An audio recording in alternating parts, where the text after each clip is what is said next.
날씨가 정말로 많이 차가워졌습니다. 민생 경제도 지금 겨울 날씨만큼 차가워졌고 또 앞으로도 더 나빠질 것으로 예상돼서 암울한 상황입니다. 이렇게 민생 경제가 혹독한 한파를 맞고 있는데도 정치가 실종됐습니다. 민주당은 그동안에 민생 예산을 위해서 대승적 결단을 내렸습니다. 그러나 정부 여당은 대통령실 눈치만 살피면서 초부자 감세만 신주단지처럼 끌어안고 있습니다. 국정을 책임진 집권 세력이 초부자들을 위한 정치 파업에 여념이 없다라는 것은 절대 다수 국민의 삶보다 0.01%도 안 되는 극소수 특권층의 기득권이 더 중요하다라는 자백을 한 것이나 마찬가지입니다. 대체 정치를 왜 하는 것입니까? 민생을 파국으로 모는 예산안 표류 이제 끝내야 합니다. 국민의힘은 대통령실의 하명만 기다리는 무기력한 식물 여당입니까? 이제 책임 있게 협상에 임해야 할 것입니다. 대통령도 특권 예산에 대한 집착을 거두시고 민생 예산을 수용해서 이 교착된 전국을 해소할 수 있기를 바랍니다. 지금 대통령께서 관심을 기울여야 할 것은 여당 경선 개입이나 정적 제거가 아니라 민생 그 자체입니다. 일본이 적 기지를 공격하는 반격 능력 보유를 발표했습니다. 공세적인 안보 전략입니다. 평화헌법의 근간인 전수방위 원칙이 사실상 허물어진 것입니다.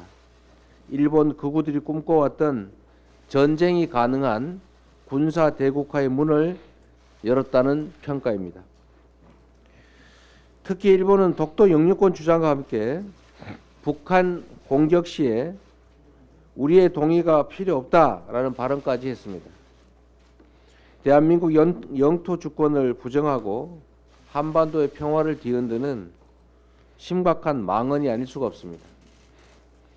일본의 군사적 팽창과 관련해서 안보 전략의 재점검이 불가피합니다.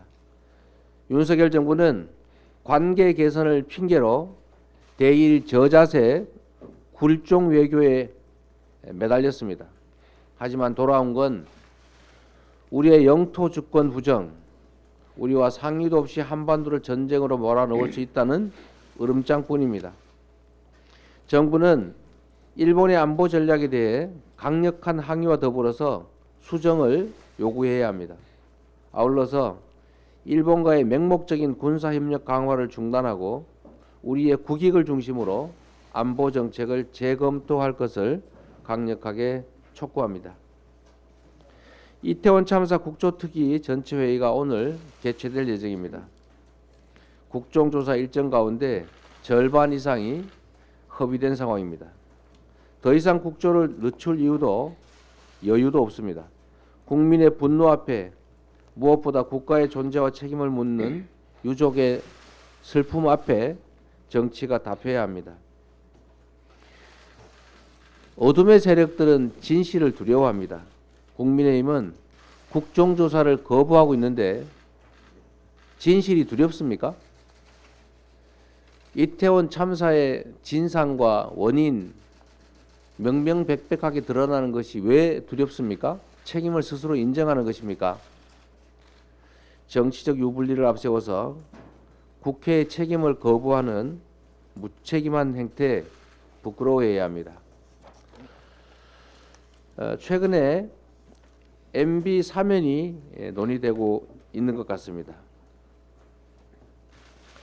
윤석열 정부가 주문처럼 내고 있는 공정과 상식, 대체 그 기준이 뭡니까?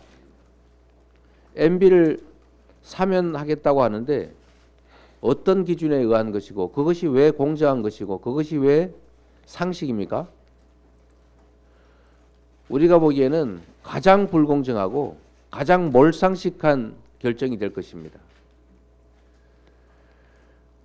균형을 잃은 기준도 알 수 없는 불공정한 권력 행사, 이거는 정치가 아니라 일방적 폭력적 지배라는 사실을 깨우치기 바랍니다. 이상입니다. 네, 다음으로 회의 장소를 옮기도록 하겠습니다.